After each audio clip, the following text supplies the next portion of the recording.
Back from another long day of work. Can't wait to go online and play my favorite game.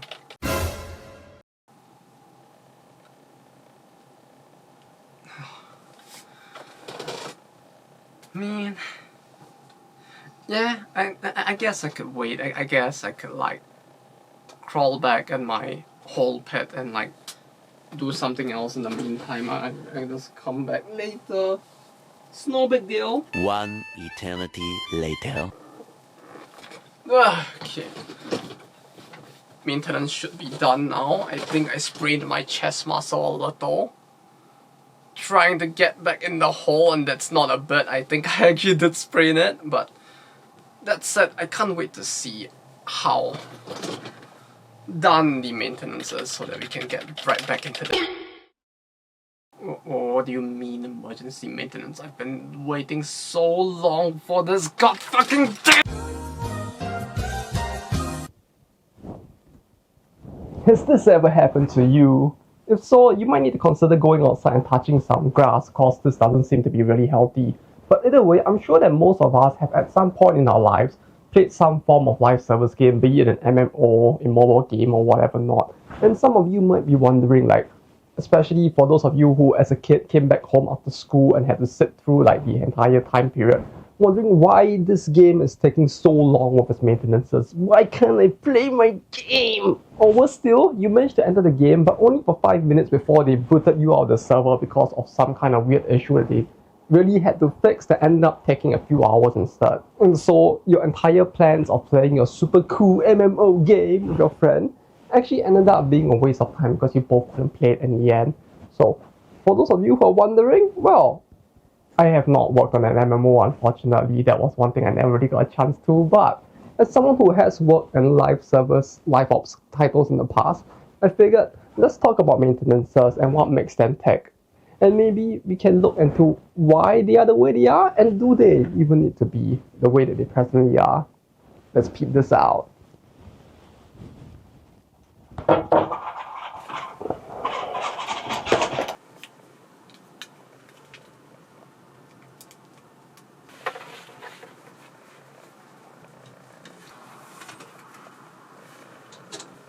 You all remember back in the day when we had to set up our own tapestries like that one with the whole collapsible poles and whatnot? God, that was an annoying time. I'm glad we don't really have to do that anymore.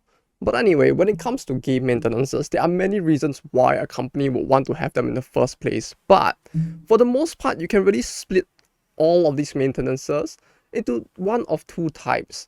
They are either planned maintenances or they are unplanned maintenances, kind of like how I was born. Now, I feel like these two segments are pretty self-explanatory, but for those of you who do not know why I split it in this way, it's because most maintenances are either something that the live ops team has planned, that is to say, a maintenance that they need to have in order to ensure the game moves smoothly, or maybe they have something they want to update. Basically, something that they tell the players in advance they're gonna do, because they're doing it as part of the schedule of the game's operations. And then you have the unplanned maintenances. These are basically when shit goes foobar in the game and the live ops teams decides that they want to minimize the damage as far as possible, and so they shut down the game and go into maintenance to try and fix the issue. This could be due to a number of potential side effects that the bug could have, either be it damaging the phone, causing the players to lose account data, maybe being an exploit that is hard for them to track, or something that affects monetization, and so they kind of don't want to let it run because it will be a lot harder to fix if they just leave people to continue running with the bugs as they continue to try and figure out the problem. So out of these two, let's talk about the planned maintenances first, because this is going to take a lot longer and it probably also leads into the second one, since typically it is after the actual maintenance happens that you suddenly see them going into a emergency maintenance. So hey, you know, in a way, we're chronologically gonna experience the life and hell of a in-game live ops team person. And before we go into that, I kind of need to explain to you guys what branching in terms of software development actually means, which this might get a little bit complicated maybe. So I'll try to simplify it as much as possible.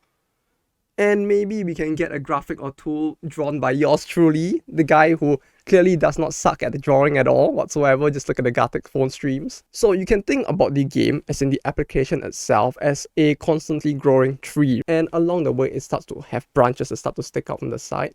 The main difference is that with a game, the branches that stick out, these aren't like something that naturally just occurs because the game needs it to like gain nutrients from the cyber webs of the universe or something to keep itself alive.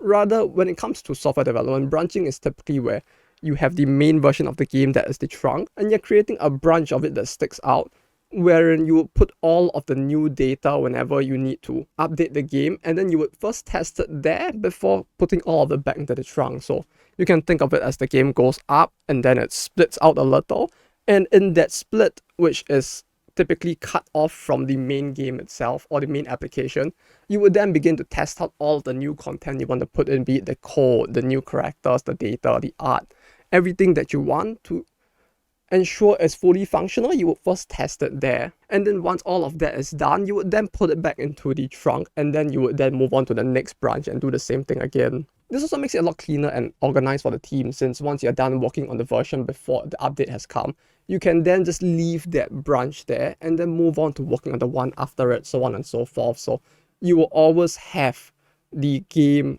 in the state where it's supposed to be at post-update, ever at the ready in case you need to go back and quickly look through it or like test more stuff on it.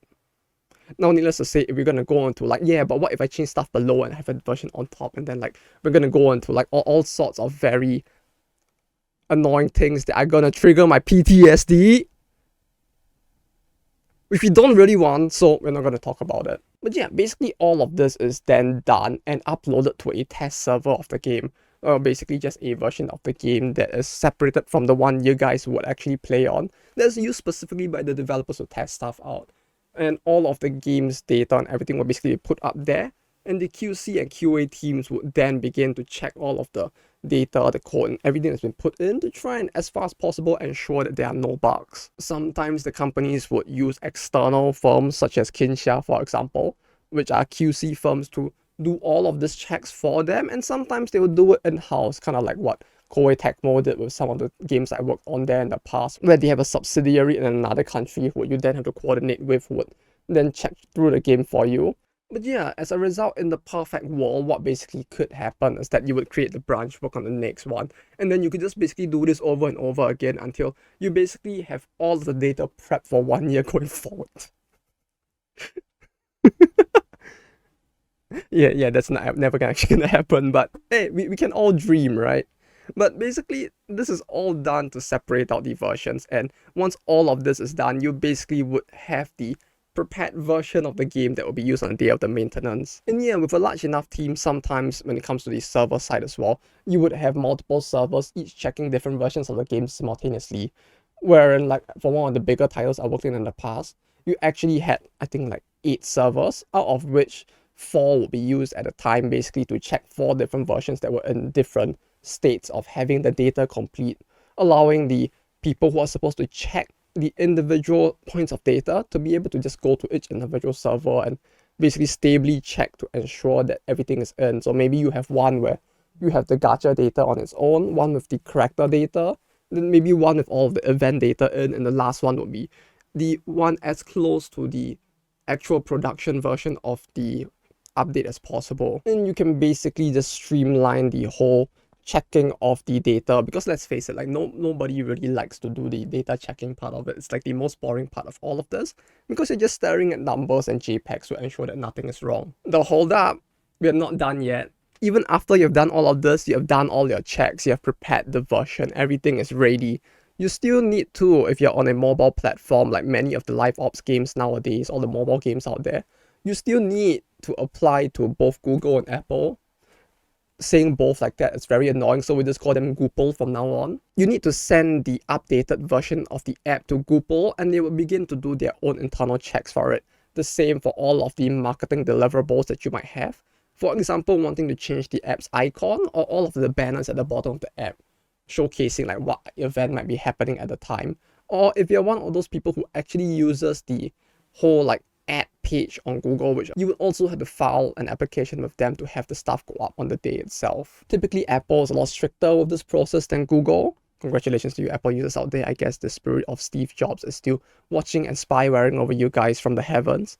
And the thing with this is also that they typically do not share with the developers what they are actually reviewing or checking out for in the process. Or at least not that I really know of. A lot of it is kept within the company, probably to ensure that people do not exploit the rules to put in something malicious. Like I remember having to deal with that in the past as well. If you're having characters in a swimsuit, you can kind of get away with some of it, but even then it's a case of like how much they allow is really up to their vibes, and if they reject it, then you have to send another application and the whole thing can be really slow. So typically with the ads on the App Store itself, companies tend to not play around with it as much. And when all of that is done, when you've already completed the entire build, checked through everything beforehand, did the whole application of Apple, send out to check your ads and make sure everything is fine, your versions are all also completely ready, only then do you actually go into maintenance on the day itself.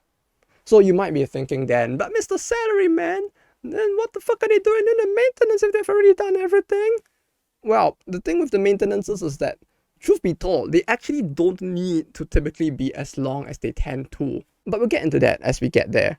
So on the day of the maintenance itself, what first happens is that they actually block access into the game for all IPs, except for a few specific whitelisted ones, typically the company's IP and whatnot. So if you're checking the game specifically using like phones or PCs connected to those specific VPNs and whatnot, you will be able to access the game and check it at that point. First, the client itself is updated, so basically the code base and all of the assets like the art and all of that. And then once all of that is in, the data itself is then uploaded into the server itself. For those of you who are wondering what the difference is, the client is basically the thing that's on your phone, the app itself. And the server is the thing that your client is basically reading the data from to basically get some of the other data. The reason why it's split like this is because it doesn't make sense to have all data on your phone. For example, things like the user profile and information about the other players, like how much little Timmy has on his account in terms of gold or whatnot. It doesn't make sense for them to store all of that data on your phone for you to like mine out and like stalk others. And so all of that is stored on the server. And whenever you need any of that data, the game will basically just ping the server and get it from there and display it on your phone. Plus, this also makes it a lot harder for people to mine specific types of data, and also makes it harder for people to cheat when it comes to some of this data as well. By doing this, they can kind of ensure that you can't really just like modify your levels, modify your characters levels, your gold, your gems and all of that, which is why a lot of that data is just stored separately and is also updated separately from the actual client itself. And this brings us to the reason why all of these maintenances usually take so long. So when the data goes into the servers, typically what happens is that it's not a case of someone is just taking all of the prep files and just dumping it into the server and just about uploading it at once. What most teams do is that they're actually uploading the files one by one. So like let's say maybe they're going to update the character file because they're adding in new characters into the game.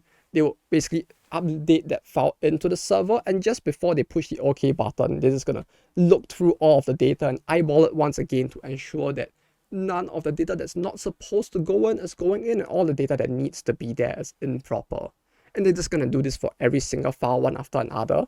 And as a result, this process itself could take anywhere from 30 minutes to sometimes in the worst case even an hour for the entirety of all of its files. This process would typically be handled by people who know the specifications well, so either the people who entered all of it into the game or the people who planned it, or if the team can afford to on the day itself, both of these people will be the ones to update the files, so as to ensure that the people who entered and who know what they're looking at are the ones who are double checking to see if everything that went in is as planned. Once this is done, the actual production version of the game, the version that goes into the app that all of you guys can play on, is all then checked through physically within the game itself. So if there's any like new PvP feature, for example, they'll give it one last playthrough to make sure that there is no issues with it. They'll like try to roll the characters to make sure that they actually properly are dispensed from whatever like loot box they have. All of these final checks would then be done with like most of the people having a checklist of what to look through, both by the dev team as well as by the QC team. So like you can really consider it as the QC people are really checking through the same thing multiple times. Sometimes some companies actually use separate teams for each of this. So like if your company is big and rich enough, you may use one QC or QA team to do the checks pre-update and use a separate one during the update, or both during the update specifically, so as to make sure that the people who checked it prior aren't complacent on the day itself, and that results in some kind of issue as well. But yeah, in a very small team, however, typically all of this is just done by the dev teams themselves, and there aren't really any QA QC teams on the day itself. This is also when stuff like maintenance compensations, a little bit of like stuff they give you during the maintenance for keeping you waiting the entire time, are also transferred or like sent out in the game's mail system to all of the players. That would also usually be checked here. You would actually check that it arrives in the mailbox in this account. You would try to accept it and see if it works fine. Once all of that is done, depending on how the devs choose to operate, this would be when you would roll back the game to the state it was in just before the checks begin. The reason for this is because in some games, certain actions may leave a log that other players can see. And in order to ensure that players aren't able to identify which accounts are the accounts used by the devs to check information, they basically would just ensure that all of these logs would not be visible to the player. And once all that is done and all of that is checked, they would then proceed to open up the game again so that people can actually play it once it is ensured that all of these steps have been done appropriately and there hasn't been any strange occurrences during the process.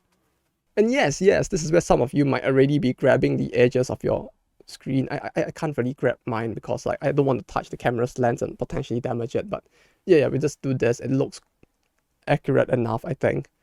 And be shaking it going like, why are you doing all of this on the day itself? You're wasting so much time. You could just automate all of this. And yeah, you actually, frankly, you actually could. And that is what a lot more modern games are trying to do now. In fact, many of the more modern titles have slowly tried to find ways to automate all of this while also trying to ensure that the final checks can be still done in some way, shape, or form where needed. And yeah, this is typically why these maintenances tend to happen in the middle of the day, or well, at least in the middle of the day for the country in which the dev teams are operating out of. This is because they want to get all of these maintenances done in the more social hours of the day, but there is also the added reason of because this is typically the time where they expect a larger part of the paying audience to be busy. Because by doing it in the middle of a weekday during work hours, you typically don't expect people to be playing games on their phone a lot. Now, I see you there, busy at work now, staring at your phone watching this video, probably having like some cute and funny game on your other screen. Maybe you have Twitter there so that you can complain about something or another. I see you, alright? Naughty. But don't click out of the video, just watch this till the end. Because the general expectation is that this is the time where people will be at work or school and therefore they should be busy with their other day-to-day obligations, this would be the best time to also do the update, as you can basically do it in a time of day that doesn't infringe on the sanity of the devs too much to do all of those checks, while also minimizing the number of victims from all of these updates.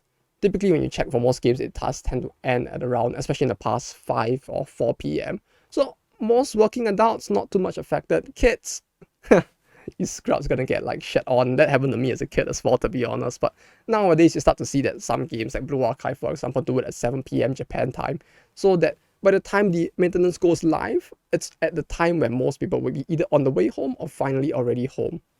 And it makes it kind of interesting because you can actually use these maintenance times when they typically start and end to try and get a gauge of which country the game's development team is operating out of.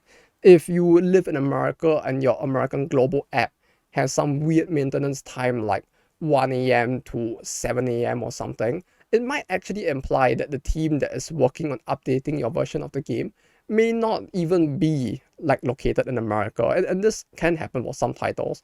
I actually was working on one of those in the past as well for the US. We worked in Japan and we will update the game during the normal work hours of Japan, which just coincidentally happens to be when it is fairly late in America. So it kind of does work out, although it does make it kind of tough at times to ensure that we ourselves can end work on time, since in order to meet that timing, sometimes it means that we have to work till like 9-10 p.m. instead. And what all of this also implies is that usually it does not take more time than what the team states on its usual timings for the maintenances to complete, because it's a lot of just inputting the data, which is fairly fast, and checking through all of the data, which means that essentially, if everything that was done in the pre-prep was done right, you could omit a large part of this and still be fine. So teams can actually ensure that it always goes up on time. But sometimes you do see that the maintenances do get extended. And when something like that happens, it's usually because one thing or another may have just unexpectedly broken down. And this could be due to any number of reasons. It could be just something as simple as,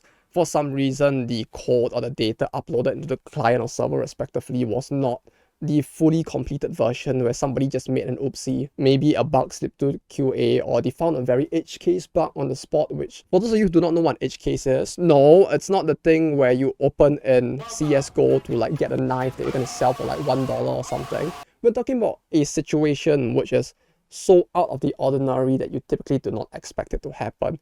Something like, for example, a very specific pixel on an entire map as big as the entirety of like Fallout New Vegas or something, where if you walk into the wall specifically there, you would just clip through and fall to your death. Could you check for it? Perhaps, but then you would need someone to basically be running to every single wall that exists in the game, and that isn't a very efficient use of QA time. And so sometimes something like that may just slip through the cracks as well. But because of the fact that it appears on the day itself and it causes such a critical error, the team might decide to fix it just to ensure that no one actually ends up in this situation. Or, you know, if your team is very massive and there are multiple updates going on at the same time, maybe someone might mix up some of the data, another oopsie that could happen, and data from the future version is put in, and that causes some stuff to bug out, which then the team would need to, not knowing what went wrong, start to look through all of the different files, look through the code, and ensure that everything is alright. The reason why I separate this from the first case is because with the first case, it's a little easier to spot, because if you're just checking the data and code that was supposed to be in, you'll probably find the stuff is missing and therefore it's easier to fix. But with this one, it's really a case of like something extra may have slipped in. So unless the team is actively like spreading out and looking through everything, it might be harder and therefore take more time to spot, which might actually extend the maintenance. And lastly, it could just be something to do with like legacy or malicious code that's just put in that just kind of wonk stuff out in this specific update. By legacy code, I basically mean code that was written so long ago, like when the game was initially developed, that none of the current existing programmers actually know how that specific part of the code works anymore. And so perhaps a new feature that went in, it kind of worked well for a while, but due to some very specific situations, it just causes it to wonk out and bug out instead. Like one example I can think of is a game that I worked on where the game actually pulls two different times when actually checking specific stuff. So some specific features in the game would pull the server's time and some would pull the phone's time. And sometimes when these two don't sync, the game would just like completely break and like stuff would start to become all weird. And when that happens, you know, because you don't know what exactly is causing this to happen, it might take a while to figure out what is causing all of these issues and to try to find a way to fix it. Or it could just be something that someone maliciously put in years ago. I worked in a title which had this as well, where within the data file, someone intentionally put in some very weird lines that would cause the file to bug out after it goes past a certain level of size. And the thing is that it was just hidden somewhere deep early on in the middle, and as a result, no one really knew that was there. And whenever the file got uploaded, you would see that like data chunks were just completely missing, and it took like maybe 2 to 3 hours for someone to finally figure out that the file had been tampered with like many years ago, to the point that even when looking through stuff like your source tree and the like, where you check through all of the previous versions and what changed between each version of the data itself, it was still not possible to figure out who changed it due to the sheer number of years the game had been in operation. But yes, once in a while you do have weird things like this happening during the maintenance itself, which is why many companies do still want to take the time to check through all of this to ensure that nothing really weird happens during the course of the maintenance, especially for older titles where people no longer have as clear of an idea of how the internal workings of the game. Not even the programmers may know this at times. But yeah, while they might want to do the checks on the spot, it is true that these are things that you could actually do without. And as to whether or not these should be shortened, I would say that like, yeah, I mean, it does have actual benefits to have shorter maintenances. In fact, like some of the data that Google actually showed to some of the developers, especially the bigger developers that I saw a few years back, actually showed that if your game had fairly long maintenances, you would actually tend to see a bigger drop-off of players after each maintenance. And what I mean by this is that your daily active users, the number of like unique users who are playing your game every single day, might actually see a marked drop permanently as a result of a maintenance. And this is in part hypothesized to be due to the fact that when you have a fairly long maintenance, there will always be a part of the player base, especially the more casual player base, who would then go outside, maybe touch some grass, and then completely forget about the fact that your game actually exists.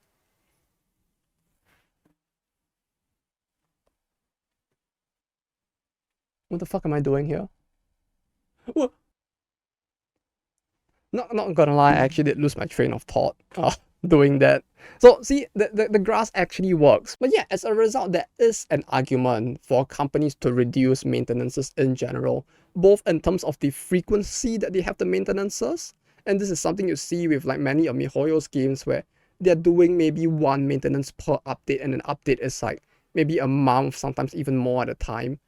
Or to do something like what Bandai Namco is doing with the new Gakuen Idolmaster, where your update is basically just 1 hour of maintenance and it will just be in time for lunch. So even the people who really like to complain that they can't play after school or during lunch can actually get that in. But that said, even then, reducing it completely to zero because you managed to get isn't exactly the best thing for a company to do either. Because here's the thing, there is actually a lot of data that you can actually input into the game while it is running, and it really wouldn't affect things too much, though you might have to forcibly like clear the cache of the players and force them to like go through like a few megabyte update before they can continue playing the game again. Cause unless you're changing parameters of characters in a dungeon,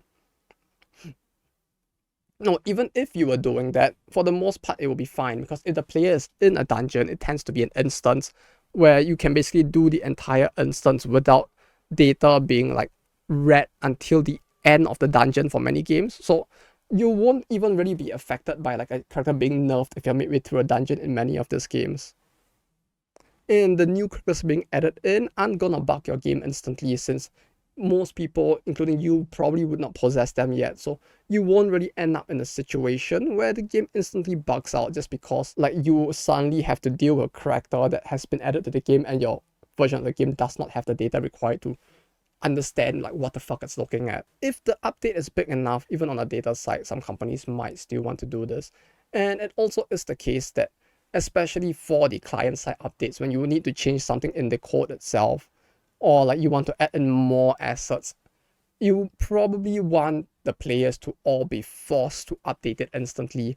Because if you don't force them to update the client, which has to be done typically through something like the App Store, the data that goes in might actually not have the rest of the content that it needs to interact with. Because really, no matter how fast you can update all of this, sometimes some parts of it might just be a little bit slower than the other, and that in and of itself might be enough to like bug things out. And the fact that the client-side data needs to be in and can't be something that you just automate completely, since the players need to, as a result of Google's whole regulations and all, manually choose to opt into it on the application itself, it might cause some weird issues. And so the idea of the maintenance is at times to also ensure that players are all forcibly put into the same version at the same time so that bugs cannot happen. And while this might be a lot rarer of a case, like it doesn't really happen all too often, sometimes there might also be the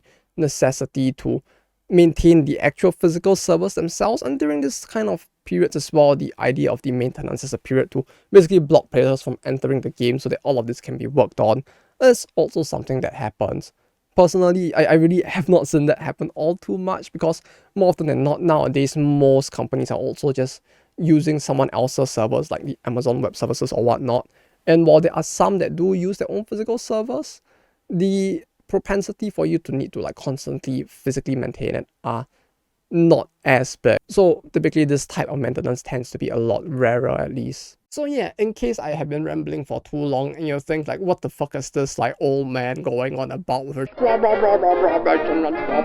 Yes, maintenances can be too long at times and they can be shortened, but eliminating them completely is something that's very difficult. It's what I'm trying to say with this entire segment. But simply put, that is pretty much all there is to a planned maintenance. Now, when it comes to the unplanned ones, don't worry, this part of the video will be fairly shorter, I hope, than the initial half, due to the fact that with this one there isn't really as much for me to want to explain, because typically with these unplanned maintenances, as the name implies, typically shit just kind of goes funky-wucky, and this is the one that most developers dread, and it's the one that is most likely to happen after a planned maintenance, because something or another is just gonna go wrong, because something or another just slips through the cracks, and then everybody will sigh as they realize that now they have to continue working all the way till potentially 1 to 3 a.m, maybe not even getting to go home in the worst case, or taking the last train home, which basically means they're not even gonna get a full night's sleep and all of that. But let's not let all of that depression get to us with this video. And the reason why when it comes to like maybe a specific feature not working as intended, games don't just immediately disable that one feature and just leave the rest of the game working, is because, especially when it comes to many of these Japanese-made mobile gacha games, you don't really have the ability, because it is not built into the game, for you to just disable like one specific feature from the game, like maybe the PvP specifically, or maybe just the one gacha specifically, without actually going into the server and like removing it completely from the game itself. As a result, most of them just tend to go straight into a maintenance, because it allows them to completely cut off access to the feature, while minimizing the risk of some additional bug occurring due to the fact that they do not know what just removing the thing might cause for the players. And depending on the type of bug, it may also be something that may actually affect the monetization systems in the game, which, with the higher levels of protection afforded to the consumers within Japan, may lead to some even bigger complications. So especially when it's something related to monetization in general, they tend to be more cautious and are very quick to just disable access to the game outright, rather than to decide maybe we should just leave the game continuing to run, or just letting people know what the bug is and telling them not to touch the thing in the meantime.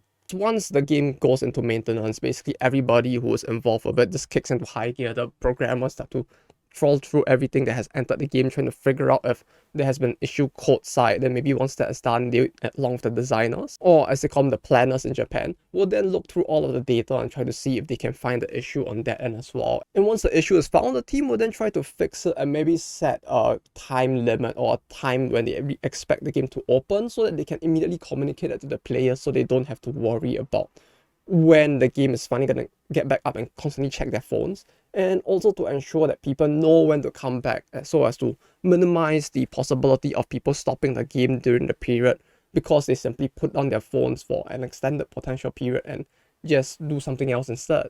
During this phase, all of the fixes are first put into the test server and checked over there, and if all of that works out fine, they would then put it onto the actual main production server itself, and while the game is still closed off to the players, they will then check it there to ensure that everything is fine with the fixes before opening the game again. That said, while it all may sound really simple just saying it like this, the thing is that finding and fixing the issue may actually be something that may take a lot more time than expected.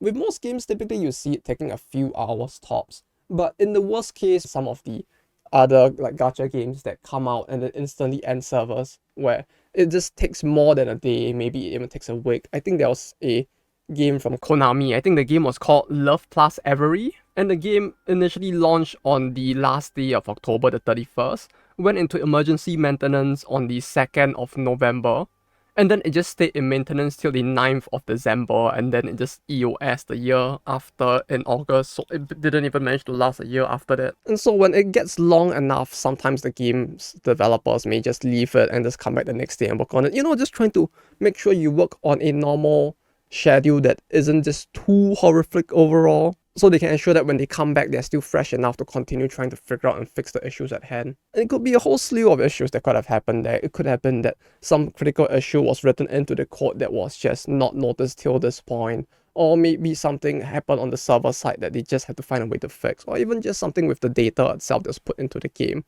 Maybe it was entered in the wrong way. Maybe an entire column was missing from the file, and so the data just like completely bugged out and caused the event to not work. maybe the person who designed the character just completely didn't realize the full extent of how broken the character would be based off all of the other content access in the game. And so on seeing how big of an issue the character was becoming a balance breaker in the game, as a result, they may just decide to like figure out a way and start recalculating the stats of the characters and their abilities to try and shift it in a way that it just isn't gonna break the game and the entire like monetization economy of the game. Although with this last case, it is a lot rarer, especially for Korean and Japanese games. Although I guess in Korea it does happen a little more, in part because of the fact that for Japan, you have the entire thing with the whole Premiums and Representations Act, which basically states that like, you can't misrepresent the content within the game to the players. And when it comes to the characters that you initially sell in the gacha that are rolled and then you're gonna nerf them after, it could in ways tread on this, and if someone actually were to bring it to court, it could be very problematic for the company to defend against it as well. So typically they just try to avoid it, which is why sometimes you might see a Japanese game that just says that like, oh yeah, I know, we know this thing is super broken, you know, hint hint, but we're just gonna say that this is part of the spec, and we're just gonna like rebalance the game around and maybe say that, no, the bug was not in that the character's damage was too high. It was just that the damage cap wasn't high enough to represent the character's damage. It was clearly intended, and we're gonna fix the in-game issues instead. But yeah, we went on a little bit of a segue there with me talking about all of that, but basically once all of the issues have been figured out, the bugs have been mostly fixed, if there's enough time during the maintenance itself and there's enough manpower, sometimes what the team would also do is try to figure out how to compensate the players for the issues that they may have suffered from during this period, as well as how much to compensate people for the fact that they even went to maintenance for a period in the first place. With the latter, it's a lot easier because typically most games, they already have a fixed like gem or premium currency to hour ratio, so they just have to use that as a gauge to calculate how much to give the players. But when it comes to the actual compensation itself, it can be very difficult because especially nowadays, as we have seen, a very, very badly executed compensation, or in the worst case, even punishing the players for the actions that they took during that period, can lead to very disastrous consequences, and many games do try to, as a result, try their best, especially in regions like China, Japan, Korea, where the spending propensity of the individual players is a lot higher. And even in spite of that, they are more willing to leave the game if the game doesn't treat them right. It means that games need to put in a lot more effort to ensure that people stick around in spite of all of the shit that just went wrong because of them. And the thing with this is that there isn't really a hard and fast, this is the right solution sort of thing, since it really is just down to how much the game wants to compensate the players, how friendly they want to be, as well as how much of a financial hit they can afford to take from all of that. Right, the thing with all of these solutions is that they're a lot like buttholes where we all have one, and they all typically stink, but some are just a little better than others, I guess. Now, I guess this analogy doesn't really work as well, but thing is that there are many ways that you could do the math for it. For example, let's say you have a dungeon in your game where whenever you run the dungeon, you have a 1% chance for a specific character to drop. And the issue was that this was set wrongly, so the character actually wasn't able to drop from the dungeon. Well, one way you could go about compensating players for this is to basically pull out a list of all the stamina players have spent on the dungeon, and then maybe you calculate the amount of gems needed to purchase the amount of stamina, since most games have some sort of feature like that. And from there you decide, okay, so this player spent 300 stamina. With 50 gems in our game, you can recover 100. So we'll just provide him with like the gem equivalent to cover that. You could give them more if you wanted to. It'd be a nice thing to do, but as we know, like there are many companies that probably won't. But if your game is something like Puzzles and Dragons, for example, where the amount of stamina you heal is based off as a percentage of your total stamina, well, that means that the guy who is of a higher level would basically be able to run the dungeon more, and when he uses gems, he actually replenishes more of his stamina in a way. So you could choose to compensate him less if you wanted to, or maybe if you wanted to be friendly, you could give him a little more. But then in a case such as this, you then have to take into account, well, what if I have a new player who maybe they have the ability to clear the dungeon, but because of their lower level, they actually are able to level up multiple times and therefore get a complete stamina refill and run the dungeon even more. In the case of Blue Archive, your situation, your solution would still be fairly simple. because all you really need to do is just look at the raw values and compensate him the raw values. But in something like Puzzles and Dragons, well, the same solution may not necessarily work, because if the guy's max stamina is going to be really low because of the fact that he's of a lower level, then you can't really take the stage's stamina consumption as compared to his max stamina and use that as a way to calculate how many gems to give him, because that would basically mean that the guy is just gonna suddenly end up with potentially enough gems to last him for the next few months because of the way that the math works out instead. And so in that situation, the team then has to figure out, okay, so if that's the case, how do we want to compensate him for the stamina use? And you might need to figure out at which level of his stamina pool do you want to use as the cutoff point, and from there decide how many gems to compensate him. Needless to say, that player will end up with a little more gems, but depending on your goal as a team as well, it may not be that big of an issue, since you could basically treat this as a way to help welcome these newer players in and treat them well as well, while also compensating them from the issue. Needless to say, then if you do this, that might also lead to the older players, some of them complaining about the unfairness of why this guy gets more and I get less. And the thing is that this will always continue, but there will always probably be some people who are unhappy with a solution, be it the player base themselves or the upper management who are going to complain that you're bankrupting the company because they just never stop talking about money in a thing that's supposed to be there to entertain people. In case you guys didn't realize, I really do not like the upper management when it comes to big companies with like games and all.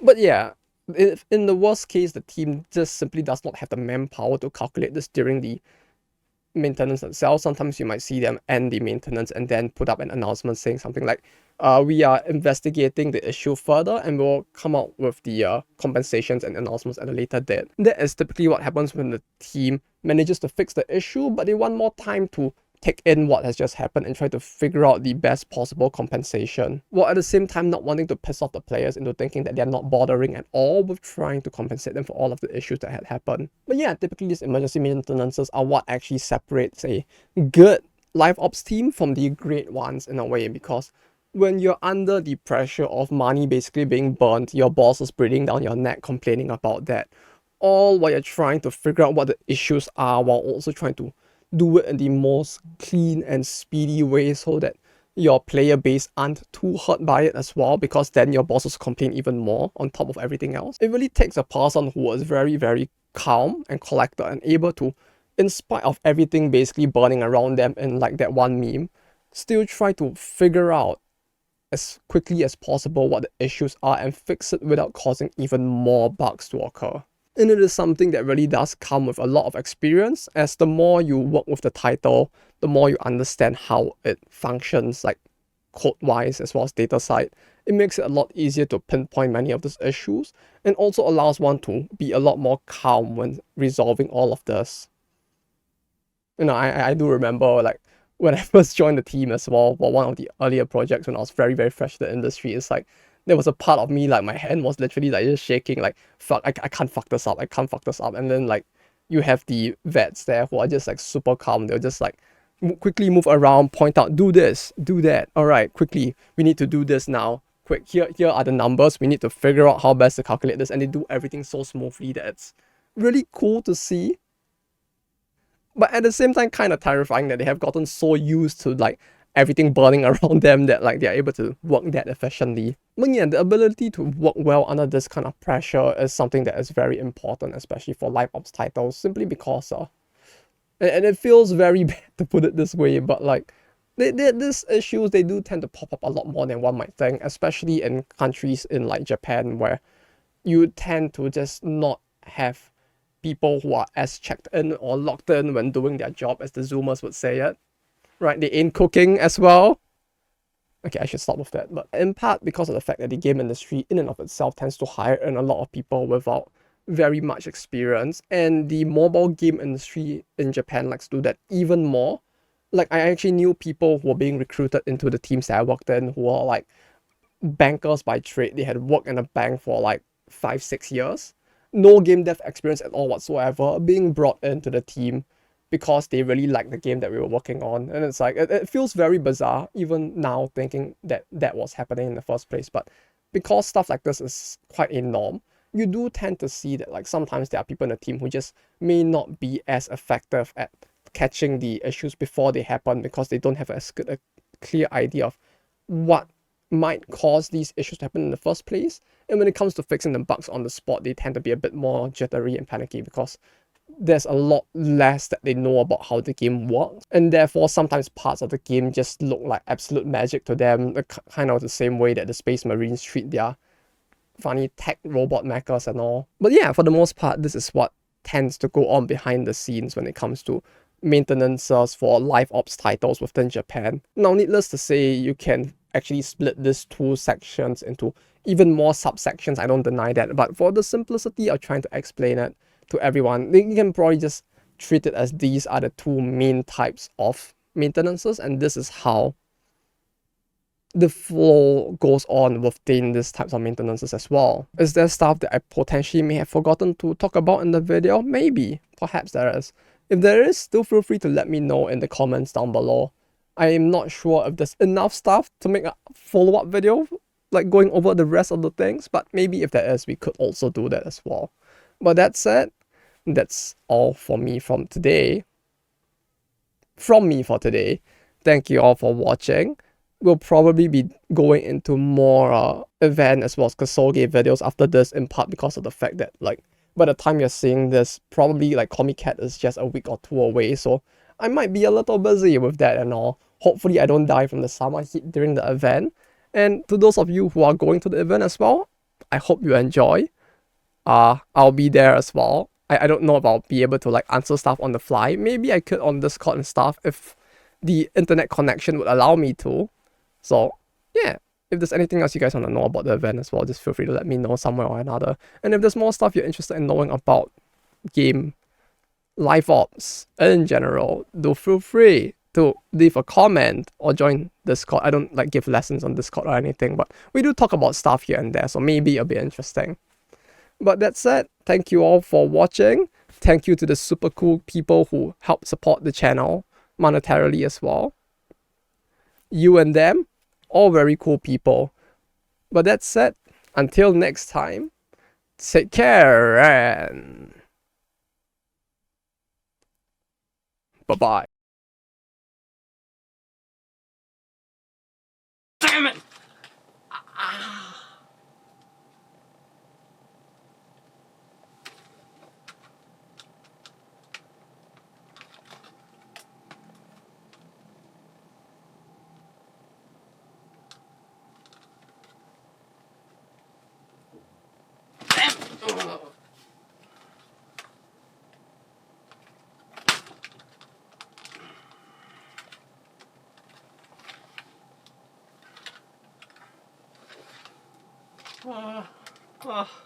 Yeah, it's not gonna break, is it?